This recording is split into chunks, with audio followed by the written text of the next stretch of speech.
ॐ तव कथामृतं तप्तजीवनं कविभिरीडितं कल्मषापहं श्रवणमङ्गलं श्रीमुदाततं भुवि गृह्णन्ति भूरिदा जनः। श्री रामकृष्ण वचनम्। मास्टर के प्रति श्री रामकृष्ण देव उपदेश कर रहे थे। मास्टर का भाव है साकार भी सत्य है और उनका खुद का भाव निराकार है, वो भी श्री रामकृष्ण देव बोले वही पकड़ करके रहो। घर में बच्चे परिवार आती हैं, इसके लिए भी कुछ अर्थ संग्रह करना पड़ेगा।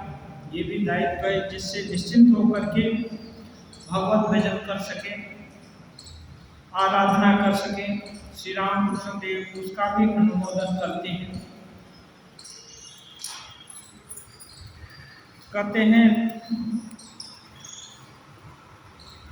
अब उसी भाव में रहो, इतना पकड़ कर रहो। इसके बाद यह सब कर्तव्य बुद्धि स्वयं ही चली जाएगी। फिर दूसरी बात है, धीरे धीरे करके कर्तव्य बुद्धि जितनी है सब चली जाती है। माने जब भगवान नाम होता है तो उसका एक लक्षण बताते हैं। विद्यते हृदय ग्रंथि सिद्ध्यन्ते सर्व संशया क्षीयन्ते च से कर्माणि तस्मिन् दृष्टि परावरे।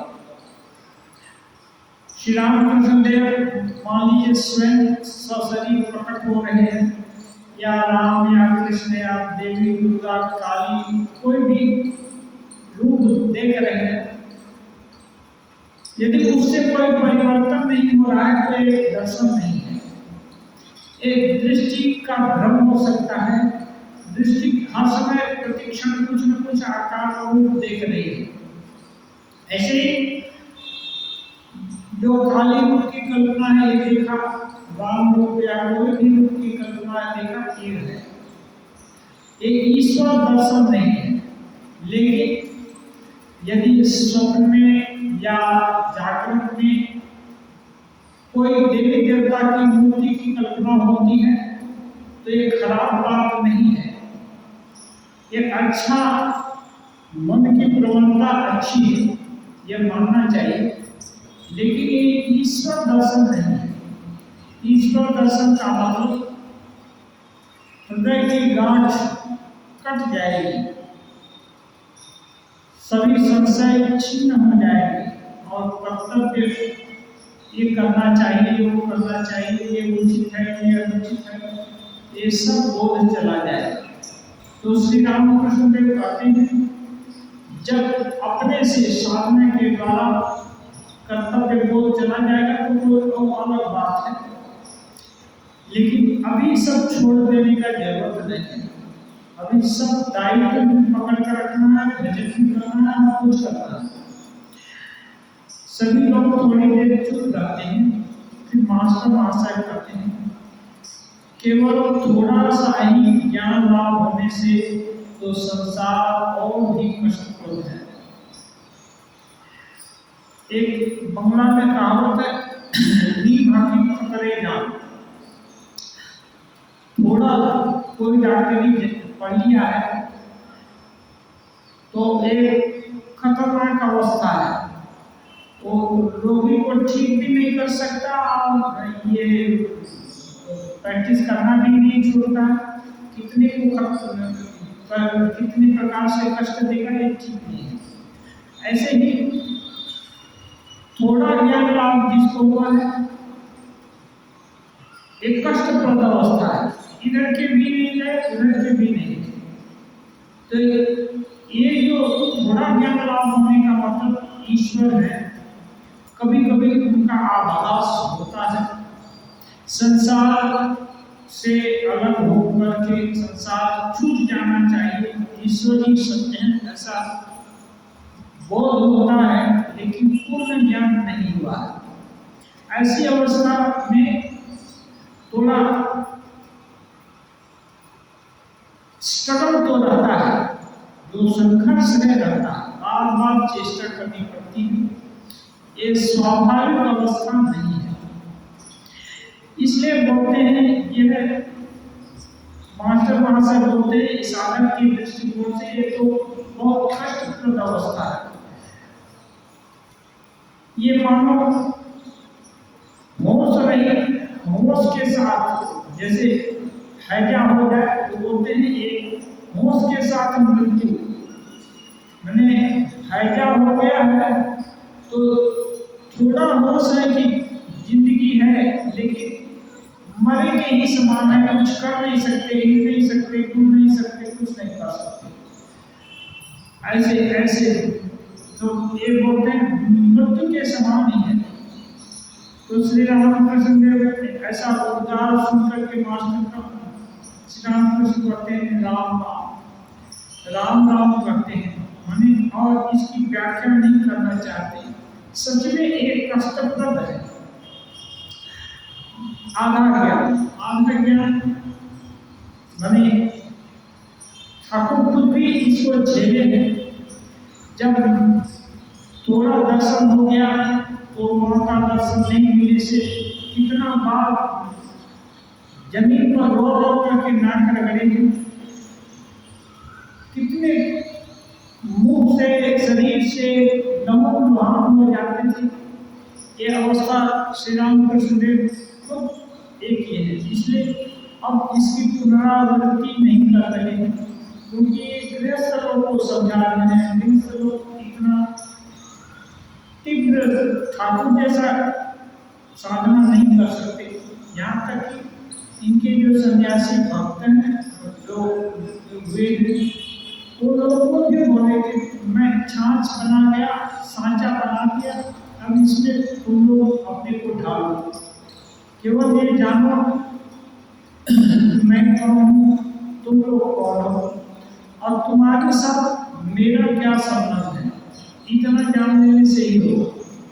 इतनी ज्यादा साधना नहीं कर सकते, क्योंकि जितनी ही ज्यादा साधना होगी उतना ही शुद्ध सत्व शरीर होना चाहिए। और कली काल में इतनी विशुद्धता, हर तरह की शुद्धता, खान पान से लेकर हर विचार इतना उपलब्ध नहीं है। इसलिए श्री रामकृष्ण देव बोलते मैं 16 आना किया, तुम लोग एक आना करो, कुछ करना पड़ेगा, कुछ नहीं करने से नहीं होगा। तो लेकिन ये कष्ट की अवस्था है, साधना सहज सरल एकदम नहीं होती है। अच्छा, अब संभवतः इस कथन से महेंद्र का तात्पर्य यह है कि मृत्यु के समय होश रहने पर अत्यधिक यंत्रणा का अनुभव होता है, जैसे हैजे में होता है। मास्टर वहां से खुद ही इसको एक्सप्लेन कर रहे हैं। हैजा में बहुत कष्ट होता है। थोड़े ज्ञान वाले का सांसारिक जीवन बड़ा दुखमय होता है, क्योंकि वह समझ गया है कि संसार भ्रमात्मक है, अविद्या का संसार मानव नावड़ी के सदृश है, संभव है। इसीलिए श्री रामकृष्ण राम राम कह रहे हैं। मैंने एक कठिन अवस्था है। महेंद्र फिर कह रहे हैं, और दूसरी श्रेणी के लोग जो पूर्ण अज्ञानी हैं, वे मानव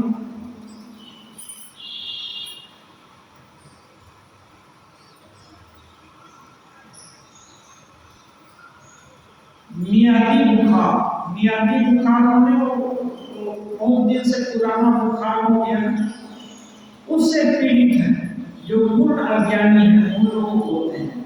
वे मृत्यु के समय बेहोश हो जाते हैं, बहुत दिन से बीमार, तो मरण काल उपस्थित होने के समय उनको ज्ञान नहीं रहता और बेहोश हो जाते हैं, और इससे उन्हें मृत्यु की यंत्रणा का अनुभव नहीं होता।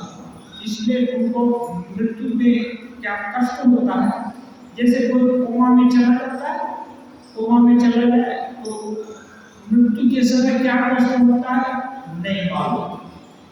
यद्यपि बोला गया है जन्मत मरत दुसह होई, तुलसीदास जी कहते हैं जन्म लेने के समय और मरने के समय बहुत कष्ट होता है। यही कारण है कि कोई भी जीव मरना नहीं चाहता, स्वेच्छा से मरना कोई भी नहीं चाहता, हाँ मरने से डरता है, इसीलिए उस समय बहुत कष्ट होता है। और जन्म लेने के भी समय बहुत कष्ट होता है और मरने के बाद जन्म लेना भी पड़ता है।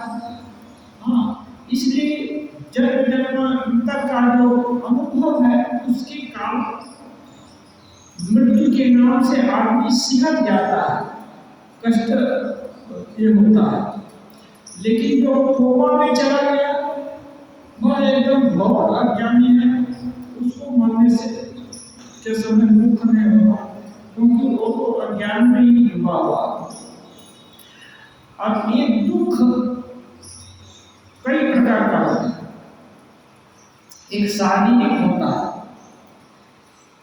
शारीरिक दुख शरीर से ही संबंधित है, लेकिन इस दुख की बात मास्टर वहां से नहीं कर रहे हैं।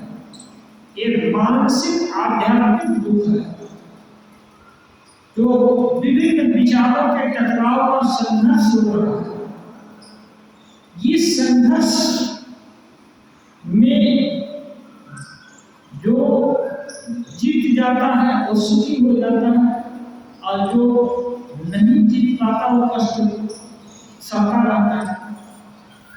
और जो इस संघर्ष में उतरा ही नहीं वो भी निश्चित रहता है।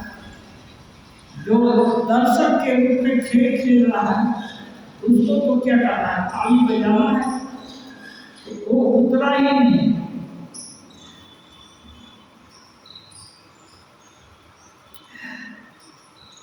संसार में क्या केवल निर्धनता ही दुख है? मास्टर फिर कर रहे हैं, संसार में केवल निर्धनता ही दुख है? निर्धनता भी दुख है, लेकिन केवल निर्धनता ही दुख नहीं है, एक प्रश्नवाचक चिन्ह है। इसके अतिरिक्त 6 दुख भी है, और फिर उसके ऊपर रोग शोक 6 दुख है। काम क्रोध आदि, और एक रोग और शोक। रोग लगाना कष्ट, शारीरिक मानसिक कष्ट, और उसके कारण जो दुख होता है वो भी लगा हुआ।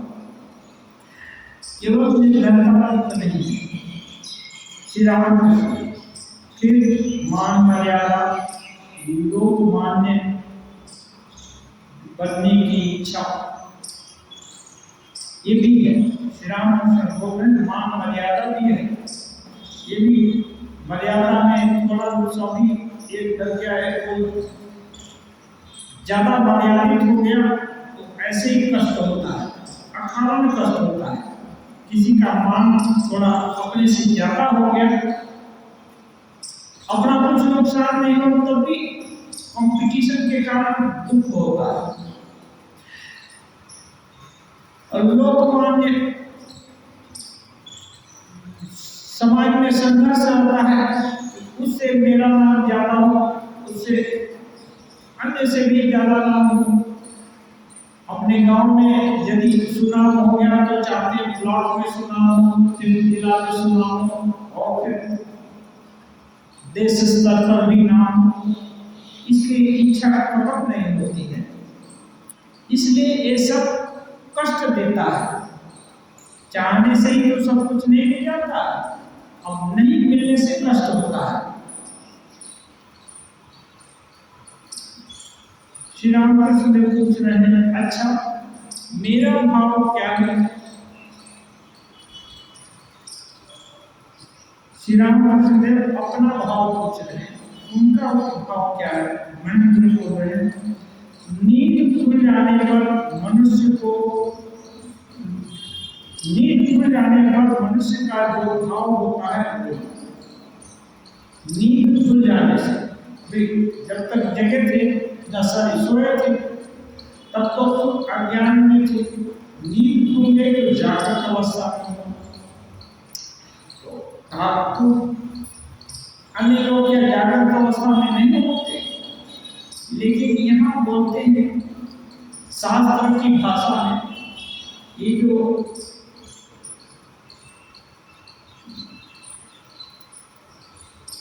साधारण लोग हैं वो दिन में ही सो रहे हैं, यस्याम जागृति दुर्गामी सानिसा पश्यते।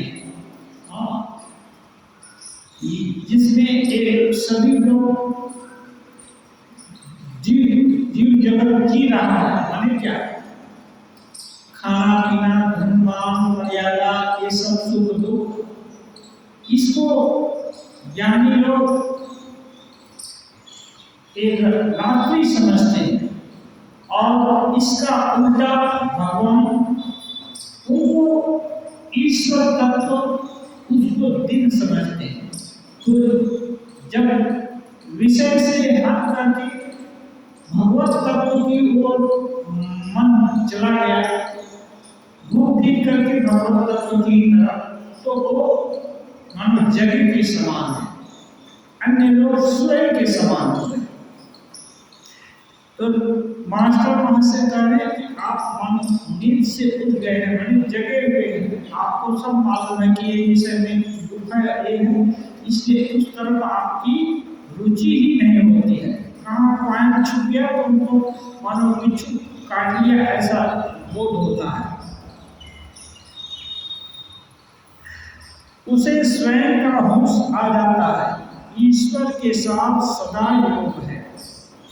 वो बोल रहे हैं जो जाग जाता है उसको स्वयं का बोध सब जाता है, हाँ, अपने को जान जाता है मैं कौन हूँ। जैसे श्री रामकृष्ण देव अपने को जान गए, इसके अंदर भक्त और भगवान दोनों हैं और ईश्वर के साथ सदा योग, माँ है उनके साथ सदा वार्तालाप हो गया। कोई भी जरूरत होता है सब समय माँ के अपेक्षी है और माँ भी ऐसी है कि उनकी हर जरूरत पूरी कर देती है। अनन्याश्चिंत्य तो माँ की जनाब के पास पे तेसाम नित्याभिभूतानाम योगक्षेमम वहाम्यहम्। माँ श्री रामकृष्ण देव के जीवन में जो कुछ भी जरूरत पड़ता है बड़ा सब जुगाड़ कर देती है, उनको जाकर किसी चीज का अनुसंधान नहीं करना पड़ता। वैदिक ब्राह्मणी 64 तंत्र विद्या, उसमें बहुत सारा जटिल जटिल चीजें लगती हैं, सामग्रियां लगती हैं, तंत्र साधना है, वो सब वैदिक ब्राह्मणी पता नहीं कहाँ से जुटा कर ले आती थी।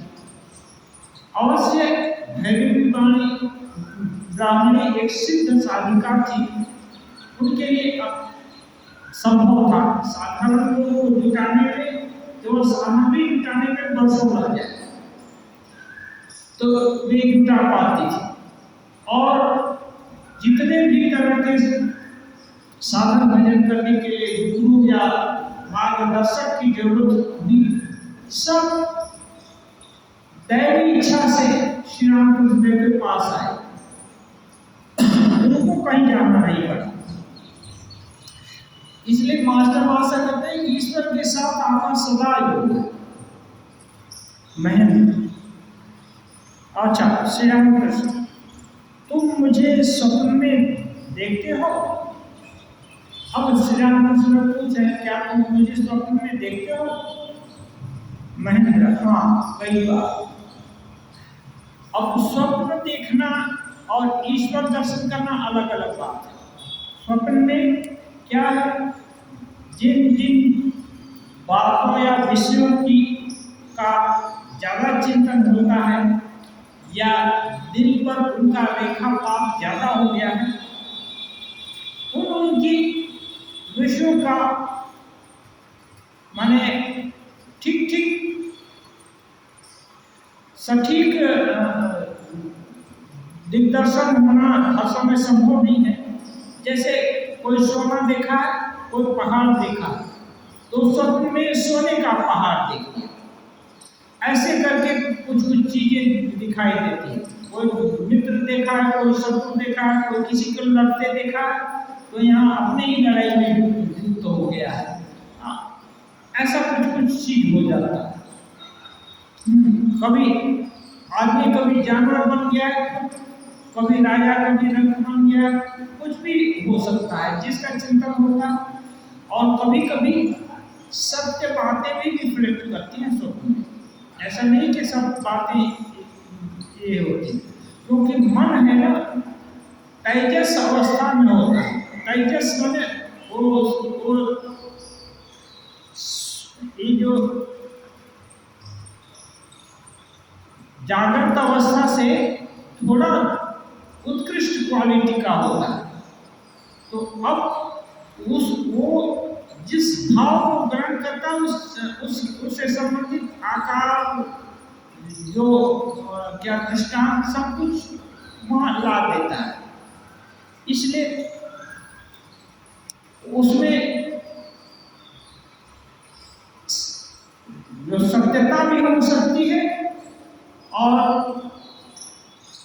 कई चीजों का संयोग भी हो सकता है। इसलिए उसको एकदम सत्य मानने का कोई जरूरत नहीं है। लेकिन ईश्वर दर्शन, संत महात्मा का दर्शन ये भी होता है तो अच्छी बात है।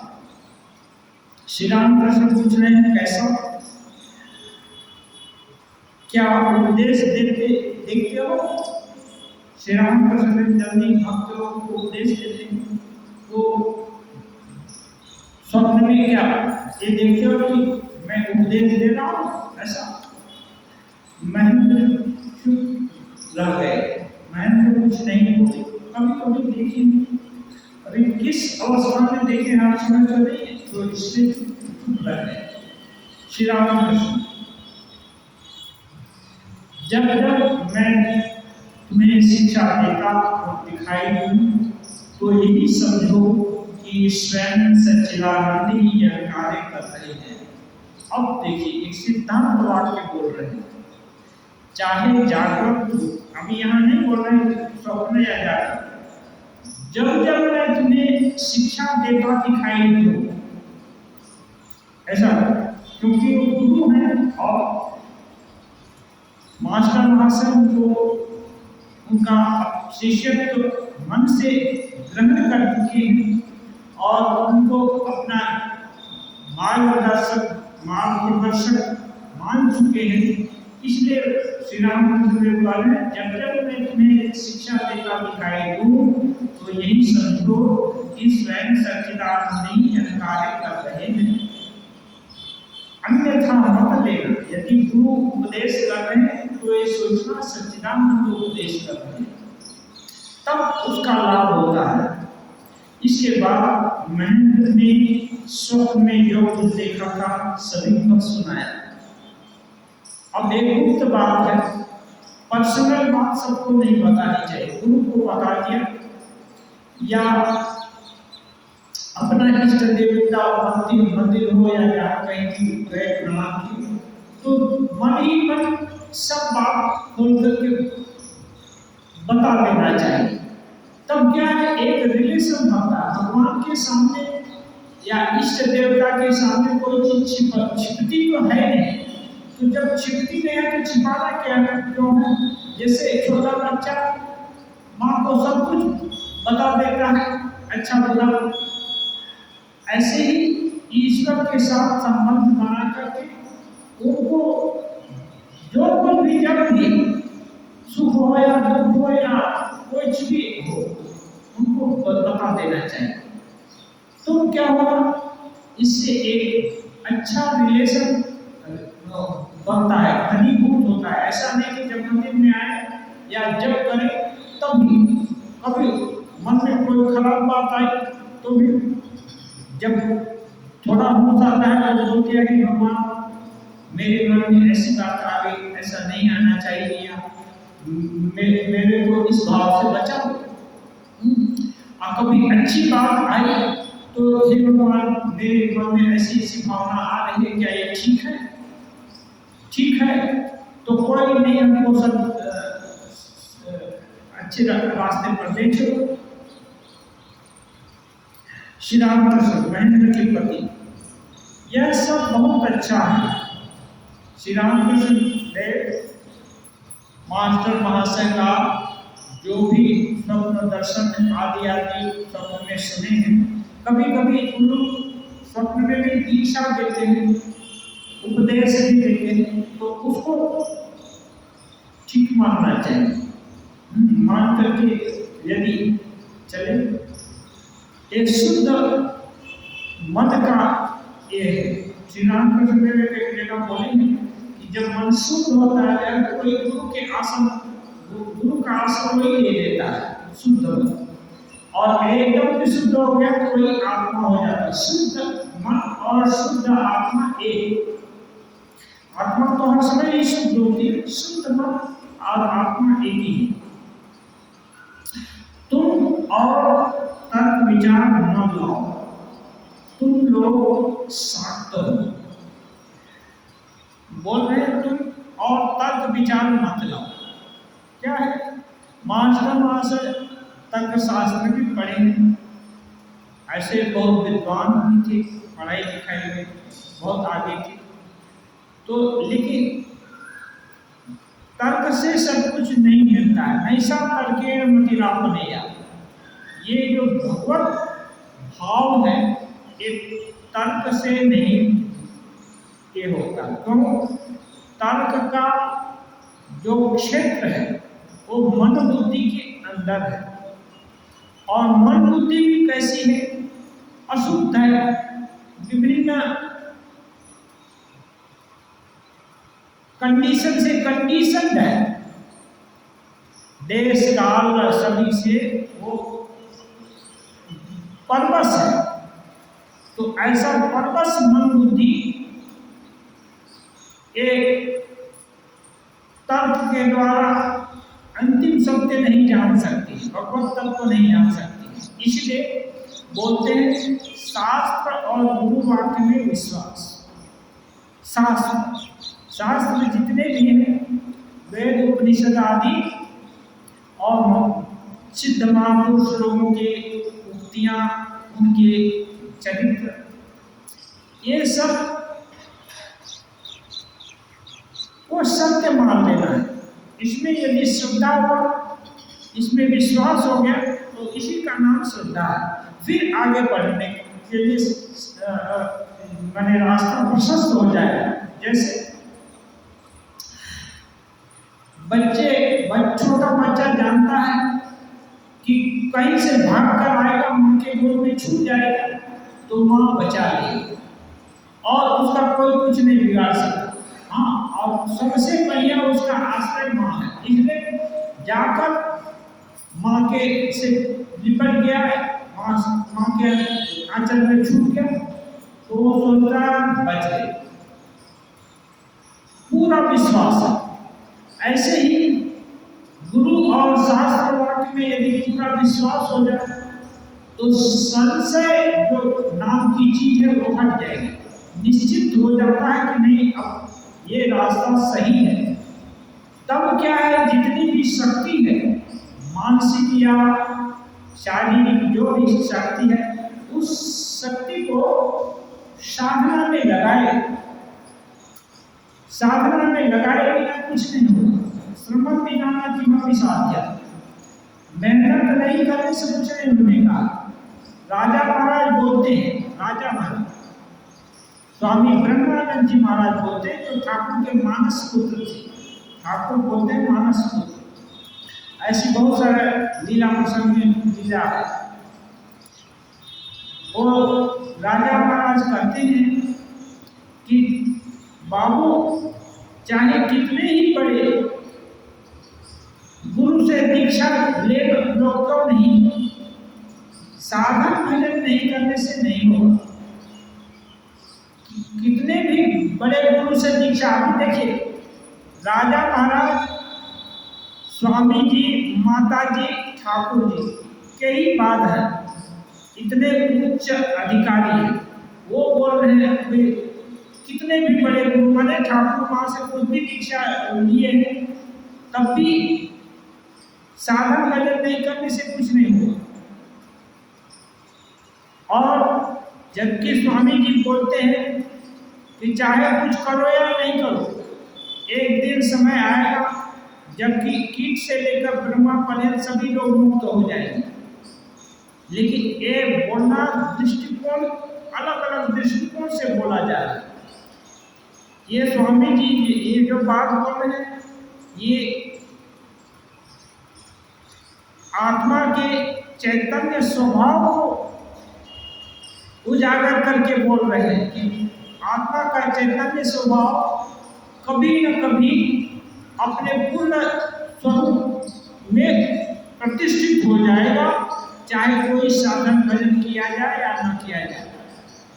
तो इसके लिए हो सकता है एक नहीं, हजार नहीं, लाखों लाखों जन्म लेना पड़े। लेकिन दूसरा चीज है साधक, जिसको होश आ गया, गुरु और शास्त्र में विश्वास हो गया, वो समय को कम कर लेता है। विश्वास होने से समय कम हो जाता है। अब आप और हम सभी लोग एक उदाहरण सुने ठाकुर का, इसी प्रसंग में उसको यहाँ उसकी यहाँ चर्चा कर लेने से ये बात क्लियर हो जाएगी। कैसे? ये देखिए,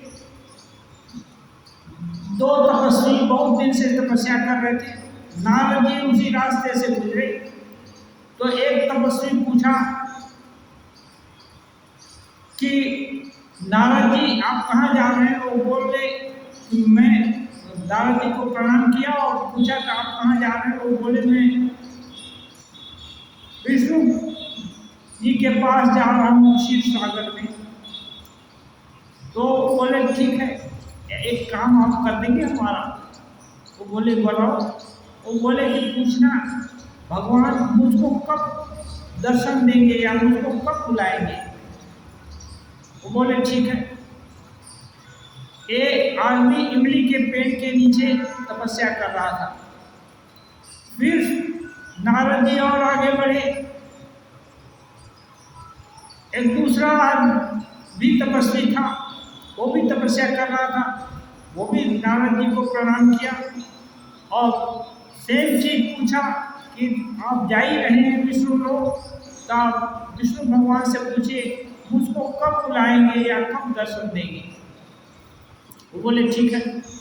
नारद जी तो जाना आना उनके लिए कोई बड़ी बात नहीं, वो इच्छा मात्र से कहीं भी जा सकते हैं, कहीं भी आ सकते हैं। वो गए और इन सब का भगवान से उत्तर सुन करके एक दिन वापस जा रहे थे उन तपस्वियों के रास्ते से। तो जो तपस्वी दूसरे पेड़ पर के नीचे था, उसके पास पहले नारद जी गए और वो पूछा नारद जी भगवान क्या बोले? नारद जी बोले, भगवान बोले अभी तुमको 3 जन्म लेना पड़ेगा। जैसे ही वो सुना, वो बहुत हताश और निराश हो गया और मैंने एक तरह से साधना छोड़ ही दिया। 3 जन्म लेना पड़ेगा, क्योंकि बहुत कठिन परिश्रम किया था उस जन्म में, इसलिए उसको साधना की कठिनाई मालूम है। 3 जन्म लेना पड़ेगा, बहुत कष्ट हुआ। नारद जी और आगे बढ़े तो पहला साधक जो इमली के पेड़ के नीचे बैठा हुआ था, वो पूछा नारद जी भगवान कुछ बोले? वो बोले कि हाँ बोले, तुमको इस इमली के पेड़ में जितने पत्ते हैं उतने जन्म लेने पड़ेंगे। जो ही ऐसा बात सुना, कितने जन्म के बाद भगवान दर्शन देंगे, अपने यहाँ बुलाएंगे, सुनते ही नाचने लगा। ये देखिए, गुरु और शास्त्र वाक्य में विश्वास का फल, एकदम नाचने लगा कि वाह, भगवान आएंगे, भगवान मुझको याद करेंगे, दर्शन देंगे, मेरा अहोभाग्य होगा। इतने जन्म के बाद इस कल्पना से ही इतना उसको आनंद हुआ, खूब नाचा। और नारद जी ये देखकर ताज्जुब में रह गए कि यानी उस आदमी को 3 जन्म लेना और वो एकदम मुंह लटका लिया, और ये आदमी एकदम नाचने लगा। तो कुछ ही देर के बाद देखते हैं कि भगवान भी गरुड़ पर सवार होकर आ गए। नारद जी बोले, अरे भगवान, ये तो नाच रहा है, इसका हमको तो समझ में नहीं आया, लेकिन आप तो बोले थे कि इसको इतने जन्म लेने पड़ेंगे, लेकिन आप चले आए, इसका मतलब आप कहते कुछ है करते कुछ है क्या? बोलते हैं नहीं नारद, जो भी करता हूँ सत्य करता हूँ, सत्य के सिवा कुछ नहीं करता। तो क्या हुआ इसका इतना जन्म? और भगवान बोले, देखो नारद, इसको इतना विश्वास हुआ, तुम गुरु हो, तुम्हारे ऊपर और मेरे बात वाक्य पर इतना विश्वास हो गया, इतना प्रफुल्लित हो गया, इसके विश्वास के बल पर इसके इतने जन्मों का कर्म फल भोग पूरा हो गया। अब जब पूरा हो गया तो कर्म फल नष्ट होने से तो मेरी प्राप्ति होती ही है, तो इसमें गलती कहीं नहीं है, इसका पूरा हो गया। तो ये बात है, तुरंत दर्शन हुआ। इसलिए जो गुरु और शास्त्र वाक्य में विश्वास करते हैं, उनके लिए रास्ता सहज, सरल और अंग्रेजी में बोलोगे तो क्विक हो जाता है, जल्दी शीघ्र हो जाता है, शीघ्र रास्ता पूरा हो जाता है। इसलिए सदगुरु यदि मिल गए तो उनके वाक्य में हर बात में बिना समझे विश्वास होना चाहिए। इसलिए कहते हैं कि यदि ताल के पेड़ से कूद जाने को गुरु बोले, बिना सोचे कूद जाना चाहिए। माने गुरु अहेतुक कृपा से तुम है, जो कुछ भी बोल दिए बिना सोचे यदि उसका अनुष्ठान करते हैं तब गुरु कृपा लाभ होता है। ये है, इसलिए विश्वास का फल और इतने जन्म, इतनी साधना, ये सब किस लिए है? इतना एक्सरसाइज किस लिए है? कोई सटीक एक्सरसाइज करता है, जल्दी जल्दी उसको स्वास्थ्य लाभ होने लगता है। आप कोई एक्सरसाइज का गलत प्रकार एडॉप्ट करता है, कुछ यहाँ से लिया, कुछ वहां से लिया, कुछ वहां से लिया, और उसका पूरा विश्वास भी नहीं है उस पर, तो उसको स्वास्थ्य लाभ होने में देरी होती है। स्वास्थ्य लाभ करने के लिए जो भी एक्सरसाइज या उपाय बताया गया, एकदम उसमें पूरा पूरा विश्वास होना चाहिए, उमंग होना चाहिए, तब तुरंत स्वास्थ्य लाभ होगा। ये साधारण उदाहरण दे रहे हैं। ऐसे ही ईश्वर लाभ या इस रास्ते पर चलने के लिए जिनको पूरा विश्वास हो गया ईश्वर में, और गुरु में, और गुरु वाक्य क्या है? शास्त्र वाक्य को, शास्त्रियों को भी गुरु वाक्य बोलते हैं। इसमें विश्वास हो गया तब रास्ता बहुत छोटा हो जाता है। तब बोलते हैं जय श्री राम बोलकर हनुमान जी टपक जाते हैं समुद्र के उस पार। और राम जी को इतना बड़ा क्यों मानना पड़ता है? तो इतना भयंकर विश्वास है हनुमान जी का कि और इतना लाभ काम नहीं करना पड़ता, इतना मेहनत करना पड़ता है। श्री राम, जय श्री राम बोले इस पार से उस पार हो गए। हाँ, ये विश्वास का फल है। हाँ, इस विश्वास के कारण दूरी एकदम घट जाती है। गोस्पद के समान, मैंने गाय के खुर में जितना पानी भरता है, समुद्र उसके लिए उतना हो गया। इस विश्वास के कारण हम आज टपक गए। आज भी यदि किसी का विश्वास हो तो उपलब्धि होती है, वो दूरी कम हो जाएगी। बाधा है ना, बहुत लघु रूप धारण कर लेगी। और श्री रामकृष्ण देव इनको बताते हैं, तुम लोग शाक्त हो। शाक्त में शक्ति के पुजारी। शक्ति का पुजारी देखिए कितने तरह का है। वैष्णव विष्णु के पुजारी तो, और शक्ति के पुजारी में माँ, ये जो है शिव और शक्ति है, तो शिव जी के पुजारी को शैव बोलते हैं। शक्ति के ये तो शक्ति का क्या है, तंत्र विद्या में ये जो शक्ति ही है पूरा लीला खेला करती है। सृष्टि स्थिति विनाश है ना, ये जो भी कर रही है या जिनके द्वारा हो रहा है उसको शक्ति कहते हैं। और विष्णु है ना, वो पालन कर रहे हैं, वो भी सृष्टि स्थिति विनाश कर रहे हैं, लेकिन उनके कर्म दक्षता को ज़्यादा हाईलाइट नहीं करते हैं, उनके महान गुण को ज़्यादा हाईलाइट करते हैं, पालन करने वाले गुण को हाईलाइट करते हैं। और ये जो शाक्त हैं वो लोग शक्ति की वो आराधना करते हैं। शक्ति के कारण ही सब कुछ हो रहा है।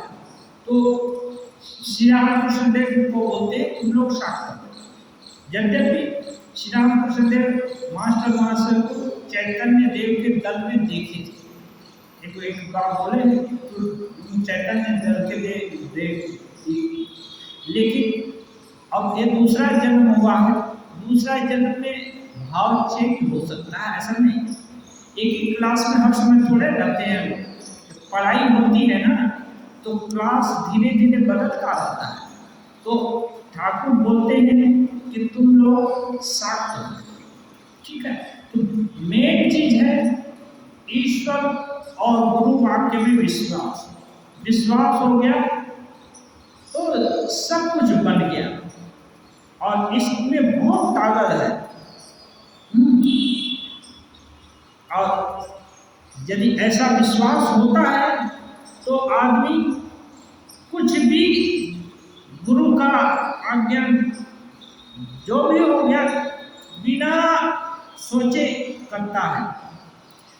एक घटना आपको बता रहे हैं, ये जो गुरु नानक का नाम सुने, वो उनका एक खुद का लड़का था और भी उनके कई चेला थे। तो उसमें एक और उनका अच्छा श्रेष्ठ चेला था। जो चेला था वो उनके बेटे से ज्यादा गुणवान था,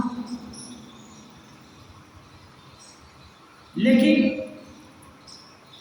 अब गद्दी माने आश्रम का मुखिया उसको बनाने को माने गद्दी पर आसीन करना कहते हैं। तो गद्दी किसको देंगे? अभी वो लीला शांत करेंगे। वो सोच रहे हैं कि अब बूढ़े हो गए, अब नहीं रहना चाहते नानक जी, तो इस विरासत को किसी को देकर जाना है कि कौन उनकी शिक्षा दीक्षा को आगे बढ़ाएगा, और उनका आश्रम कौन देखेगा। तो इसका निर्णय कैसे करें? तो सोचे कि यदि योग्य तो दूसरा वाला शिष्य ही लगता है, लेकिन यदि उसको हमें आश्रम का मुखिया बना देता हूँ तो मेरा पुत्र है मुझ पर क्रोधित हो जाएगा, एंटी हो जाएगा, उसको समझाना बड़ा मुश्किल होगा। तो एक परीक्षा का दौर चलाते हैं। तो परीक्षा क्या किए? दोनों को एक टास्क दी, एक एक चबूतरा बनाना है। साइड बता दिए, यहाँ से मिट्टी खोदो और तुम यहाँ चबूतरा बनाओ, और फिर यहाँ से मिट्टी खोदो वहाँ चबूतरा बनाओ। दोनों को थोड़े ही दूर दूर पर, दोनों एक दूसरे को देख रहे हैं, देखते हुए काम कर सकते हैं। तो शाम तक बन जाना चाहिए। तो चबूतरा बना दिया, दोनों ने आए गुरु नानक जी देखने के लिए कि लड़के क्या किए। शाम को बोले इसको तोड़ दो। शाम को बोल दिए इसको तोड़ दो, वो लोग तोड़ दिए दोनों। हाँ, और बोले फिर कल बनाना सुबह से। ऐसा करके 10-15 दिन चला।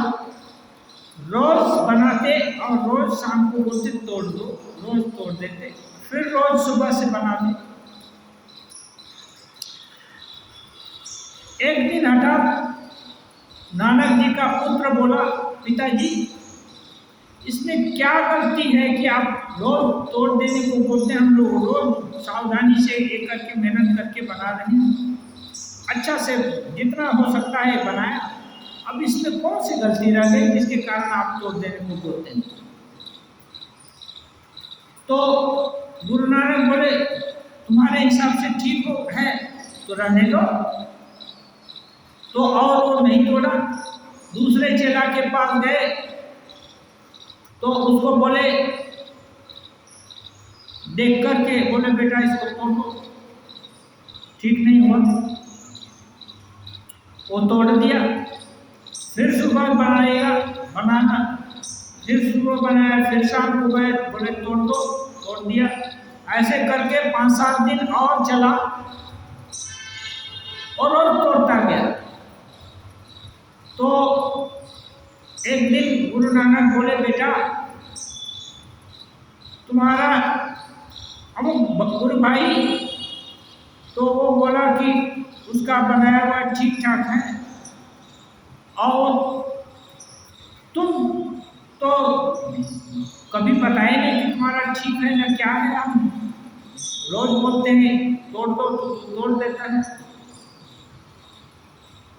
तब वो चेला हाथ जोड़कर गुरु जी को प्रणाम करके बोला, गुरु जी क्या ठीक है क्या बेठीक है ये आप जाने, मैं तो आपका आज्ञा पालक हूँ, आप जो कहते हैं बना दो बना देता हूँ, और आप बोलते हैं तोड़ दो तोड़ देता हूँ।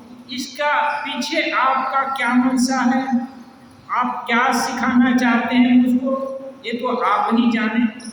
मैं तो आपका आज्ञा पालक हूँ, आप जैसा बोलेंगे वैसा करता हूँ।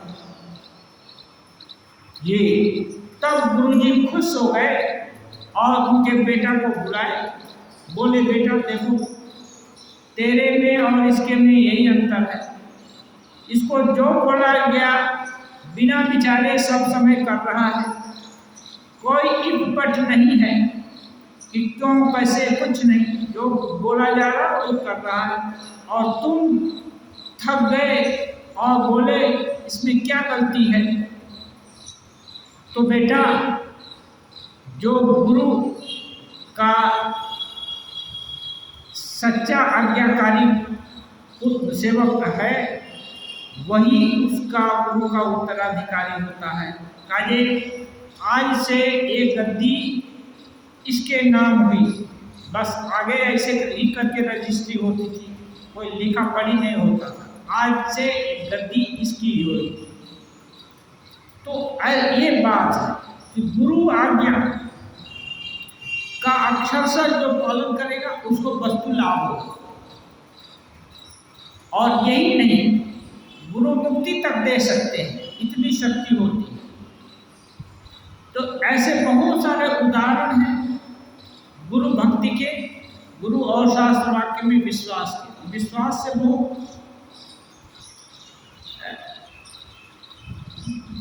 ये जो वस्तु है ना एकदम निकट हो जाती है, जल्दी मिल जाती है, और अविश्वासी से वस्तु बहुत दूर रहती है। इसलिए जो भी साधना है, सेवा है, जितना भी पारायण है, जो जितना भी क्रियाकर्म करते हैं ना, वो इसी श्रद्धा को घनीभूत करने के लिए करते हैं। रगड़ते रगड़ते रगड़ते रगड़ते दिल दिमाग को जब एकदम गुरु और इष्ट में निष्ठा हो गई, तब वस्तु लाभ होता है। हाँ, यदि कोई तीर्थ भ्रमण किए, कोई जाग यज्ञ किए, कोई पुरस्करण किए, कोई दान पुण्य किए, यदि उससे गुरु और इष्ट में श्रद्धा नहीं हो बढ़ती है, कम होती है, तो वो दान नहीं है, वो सेवा नहीं है, वो यज्ञ नहीं है, वो कुछ नहीं, वो एक बेकार सुना आडंबर है। इसलिए यदि कोई भी शुभ कर्म करते हैं, उससे अपने गुरु और अपने इष्ट में निष्ठा बढ़नी चाहिए। ये मापदंड है। यदि ये माइलस्टोन दिखता है कि श्रद्धा बढ़ रही है, तो समझ लीजिए कि आपका हमारा जो कोई भी साधन काम कर रहा है या सेवा कर रहा है या पूजा कर रहा है, वो पूजा ठीक है। यदि ऐसा नहीं हो रहा है, तो वो पूजा ठीक नहीं है, वो सेवा ठीक नहीं है, वो दान ठीक नहीं है, वो कोई भी ड्यूटी भी ठीक नहीं है। ये समझना पड़ेगा और उसको अंतःकरण में झांक करके देखना पड़ेगा कि कहाँ भूल रह जा रही है, कहाँ त्रुटि रह जा रही है, कौन सा उपाय करें जिसे और भूल न हो। ओम निरंजन नित्यम अनंतरूपम अर्थानुकंपात विग्रहं वै ईशावतारं परमेश्वरीयं तन्नाम कृष्णं शिरसा नमामि।